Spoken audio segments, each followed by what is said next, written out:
two questions. One is to Mr. Prime Minister and the other one is to Mr. Vice President. From the Prime Minister, I would like to ask if they touched upon the possibilities of ending the Russian-Ukrainian war during the negotiations. And from the Vice President, I would like to ask you to comment on the threats of President Zelensky towards Hungary and personally towards Viktor Orban. Thank you. Okay. We did touch upon the Russian-Ukrainian war, which is a painful subject. We're talking about a war waged between two Christian countries.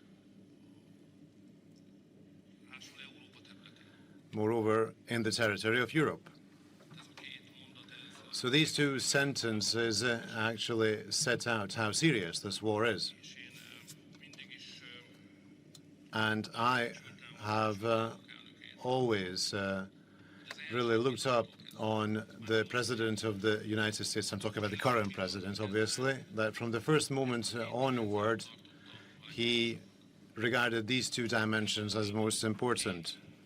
In Europe, two Orthodox, deeply Christian countries are waging a war where tens and hundreds of thousands of people die and become injured for life. This is so terrible that you have to stop it at all costs. And since the United States, prior to President Trump, was in favor of this war, for us, the current position of the United States is indeed very valuable because it is fundamentally pro-peace. So if a Hungarian and a U.S. politician meet, they cannot avoid talking about the Russian-Ukrainian war. Moreover, this war is being waged in the neighborhood of Hungary. Hungarians also die in this war, since in the current territory of Ukraine, multiple Hungarians live who are drafted, occasionally with brutal coercive measures. They are taken to the front where they die. So you cannot avoid talking about the Russian-Ukrainian war during such a meeting, especially so because previously the President of the United States had initiated a peace summit between the U.S. and Russia, and he recommended as a venue for these talks Budapest, the capital of Hungary, which is the perhaps only possible venue in Europe. And Hungary agreed to that. In fact, I must say that up to the level of the technical preparation of this meeting, we negotiated on those with both the President of the United States and the President of Russia, and Hungary remains ready. So that if the U.S. and Russia believe that a peace summit is required between the two of them, then Budapest will be happy to provide itself as a venue for that meeting. And we are available.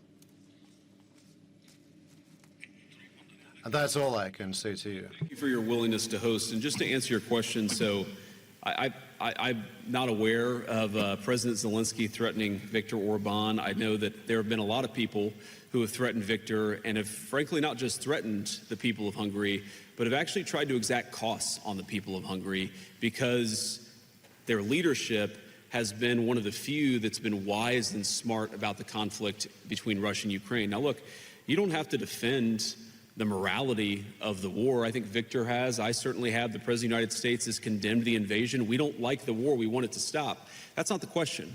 The question is, how do you make it stop? And the answer is not by politicians who stand at microphones and beat their chests and act tough when somebody else's children are going off to fight in a conflict. You do it through sustained diplomacy. And so I'd ask the people of Hungary, and not just Hungary, but the people all across Europe, what is the alternative to peace?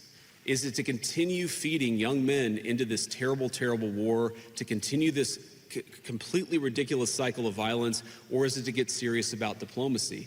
Is it to continue to have skyrocketing energy prices to the point where European economies are on the verge of collapse, or is it to sit down and get serious about a peaceful resolution?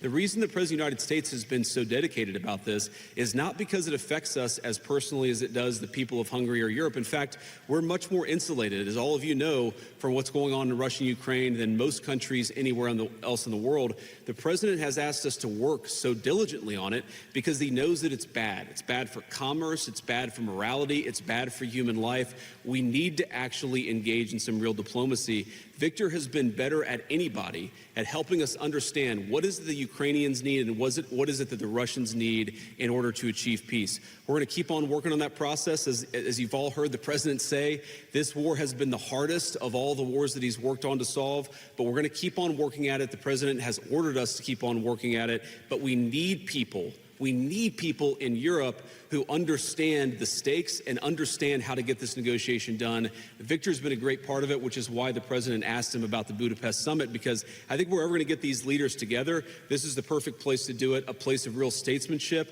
a place that has shown itself very willing to be a positive force for peace. Jelajahi cara baru mendapatkan informasi. Download Metro TV Extend sekarang.